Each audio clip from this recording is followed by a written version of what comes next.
क्या मायावती बहुजन समाज के लोगों को पीछे ढकेल रही है, हाशिए पे ढकेल रही है? एक वक्त अब ऐसा आ चुका है जब संविधान और देश का जो लोकतंत्र है खतरे में है। एक तरफ ईवीएम से प्रेशर बनाया जाता है बहुजन समाज के लोगों पर, ईवीएम के द्वारा ईवीएम जबरदस्ती थोपा गया और उससे वोट चोरी करके बीजेपी गवर्नमेंट बनाती है। पहले कांग्रेस बनाती थी और अभी बीजेपी गवर्नमेंट बना रही है।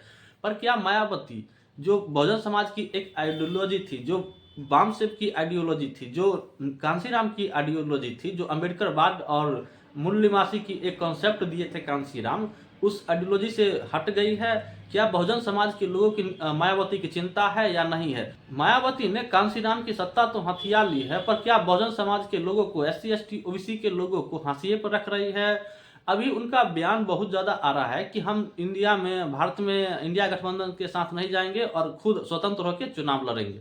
इसमें क्या नुकसान है? इंडिया गठबंधन को तो नुकसान ही नुकसान है, और मायावती का क्या नुकसान है? उनका कहना है कि हम गठबंधन करते हैं तो हमारे पास जो वोट परसेंटेज है दूसरे में शिफ्ट होती है, पर दूसरे का वोट हमारे साथ शिफ्ट नहीं होती है और ऐसे में सीट में कन्वर्ट नहीं हो पाती है। इसलिए उन्होंने अकेले लड़ने का फैसला किया है। तो मायावती का वोट परसेंटेज 10 से 15% है। तो कोर वोटर है जो SC ST और OBC उन्हें वोट करते हैं और मुस्लिम समुदाय के लोग भी वोट करते हैं। पर जो बहुजन समाज के लोगों का जो मिशन था वो पीछे घिसकता दिख रहा है। तो ऐसे में मायावती का साथ देना चाहिए या नहीं देना चाहिए? अगर ये ऐसे नेता रहे तो समाज का गर्व कर रहे हैं।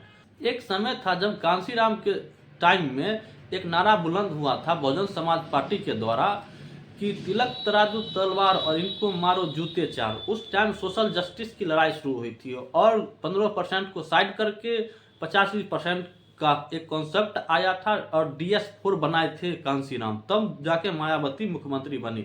तो कांशीराम ने मायावती को मुख्यमंत्री बनाने का काम किया। मायावती के पास वो औकात नहीं थी, वो खुद मुख्यमंत्री अपने दम पे बने, कांशीराम ने बनाया। और जब कांशीराम का देहांत हुआ तब जाके मायावती का पतन शुरू हो गया और उसकी पार्टी का जो वोट परसेंटेज है, जो मेन नेता थे जो कांशीराम ने तैयार किए थे, वो छिटकना शुरू कर दिए।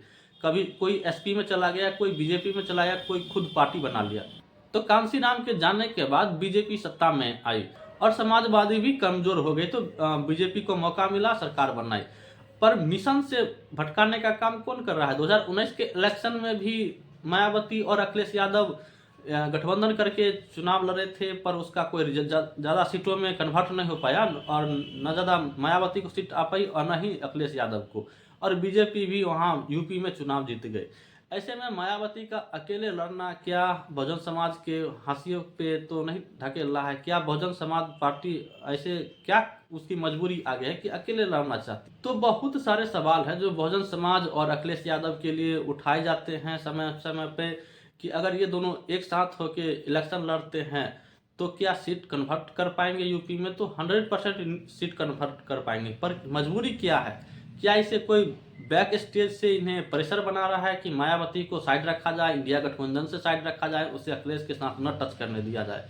क्योंकि केंद्र में जाने का, दिल्ली में जाने का रास्ता यूपी से ही, क्योंकि वहां पर यूपी में 80 सीट है। तो यूपी में अगर मायावती अकेले चुनाव लड़ती है तो नुकसान किसका करेगी? नो डाउट इंडिया गठबंधन का नुकसान करेगी, अखिलेश यादव का भी नुकसान होगा और मायावती खुद का नुकसान करेगी, और बीजेपी इसमें फायदे में रहेगी। तो मायावती को भी सोचना चाहिए, बहुजन समाज के लोगों को हाशिए पे ना रखे, उन्हें आगे ढकेलने का काम करे, उन्हें बहुजन समाज को आगे बढ़ाने का काम करे, उन्हें जो कांशीराम मॉडल था सोशल जस्टिस की लड़ाई को बुलंद करना चाहिए।